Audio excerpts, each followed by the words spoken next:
Good morning. Meron akong nakita, baka puwedeng gawing guide lang naman, hindi naman eksaktong 100%.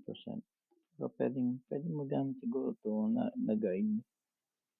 Um, Mag-start tayo sa 4 hours para malaki. Ang una nating establish is siyempre yung high saka yung low, right? So,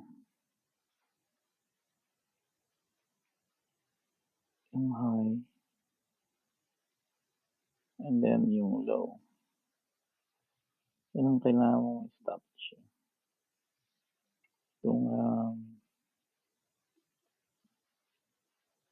support,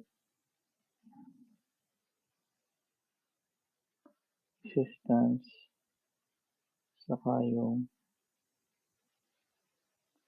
support, and then yung 4 hours yan, yung pullback, 0.75. So, itong pullback, ayan pullback. Yan ang kailangan mong establish.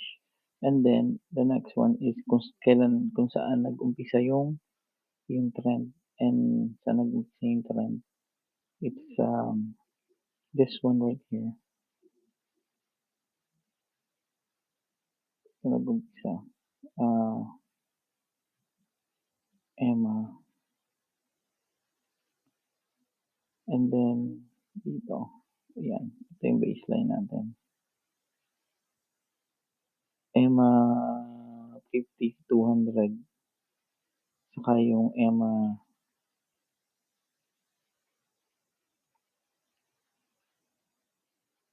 9 and 50.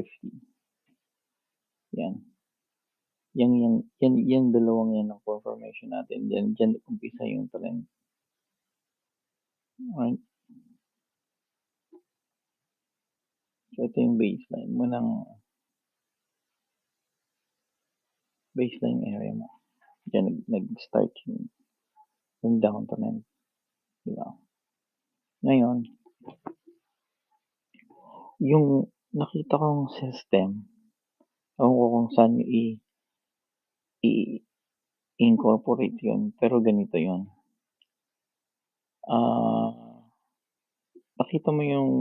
Nakita mo na tong resistance, support and resistance, saka yung pullback, right? And then, ang next na gagawin mo is susukatin mo susukatin mo to. Yan. Susukatin mo yan. And then, ima-mark mo yung 0.25 saka yung 0.75. Mark mo yung 0.25 saka yung 0.75, which is, yan ang ating tinatawag ko na reversal area until it breaks. Yan, ito yung break niya, di ba? Dito, alam natin na ang bias mo is downtrend, right? Downtrend yan. Yan. Downtrend yan. So, ang hinahanap mo pang isa is yung target, which is itong 1.3 saka 1.6. Yan ang target mo. Bearish kasi downtrend, eh. Pag downtrend, remember, kung nasa ng bias, dun mo kukunin yung 1.3 saka 1.6 up to 2.6 hanggang 3.6 kung kailan siya magre-reverse. Kasi ang bias mo downtrend. Pero ang tinitingnan mo sa taas is 0.75 lang or 0.25 lang. Yun yung reversal. Yun yung area ng reversal. So, ito yung nakita ko. Baka pwede nyo magamit. Ito yung target, bearish target mo. So, mag-start ka syempre dito ng yan. And then, na-hit mo yung pullback. Saan pupunta susunod yan? Dito sa reversal until it breaks. And then doon babalik-balik yan diyan. Hindi iisang beses lang yan, maraming beses minsan. Pero eventually, mahi-hit niya yung target mo. Yan, 'di ba? 1, 2, 3. 1, 2, 3, 4, 5. Ayan yung ano, ayan yung baseline, yun yung ano, trend mo. Dito nag-umpisa, 1, na-hit niya yung 2, 3, 4, hanggang 5.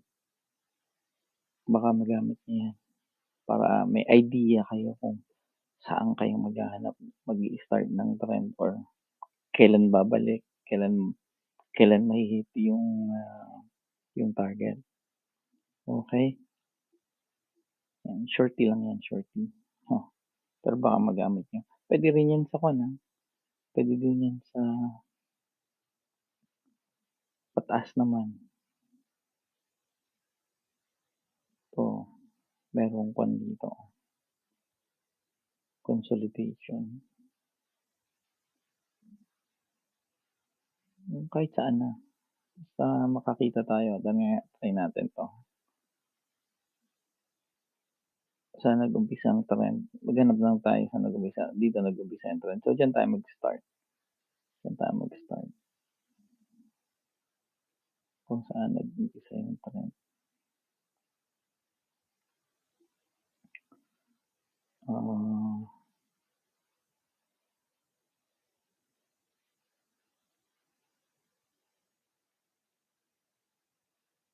Ang gawin natin dito, papalakihin natin itong start ng trend.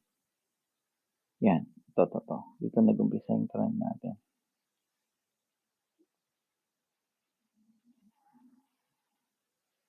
Diba? Yun nga ba? I think so.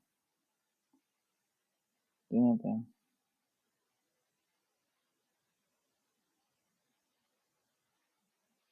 Hindi. Hindi dyan nag-umpisa. Ito, dito. Dito nag-umpisa. Ayan o. 200. Continuation pa lang yan. 200.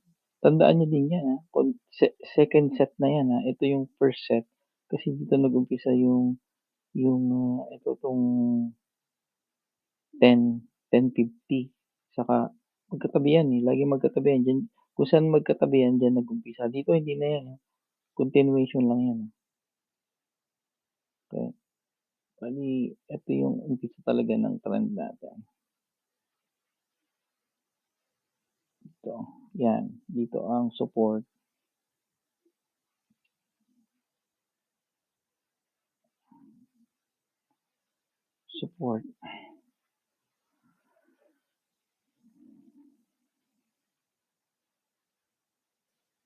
Okay, pinost ko. Kasi medyo nalito ako dito Pero anyway, may option kayo dito. Dito nag-umpisa yung trend. Right? Diyan nag-umpisa yung trend. Pwede mong intayin to para sa pullback. Pwede mo intayin yan para sa pullback. Pero 4 hours yan. So matagal yan, marami nang mangyari. Or, pwede kang bumalik. Ito ang hindi yan ang break mo, yan ang magiging pullback mo. Tapos ito mo ngayon ang magiging support mo. Ayan ang support. Right? Ito ang magiging resistance.